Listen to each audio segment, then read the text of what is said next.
Hello, I just want to share a small repairing tips. So if your thing here is broken because these pieces they are going out from the plastic, you can just use a hot gun, put it here, and while doing this you can use this to pinch the plastic to force it to go on the gold part,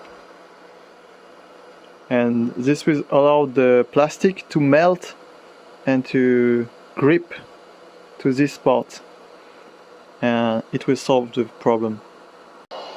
Here you go. You just put hot in here, trying to melt the plastic, and you're gonna push it against like this.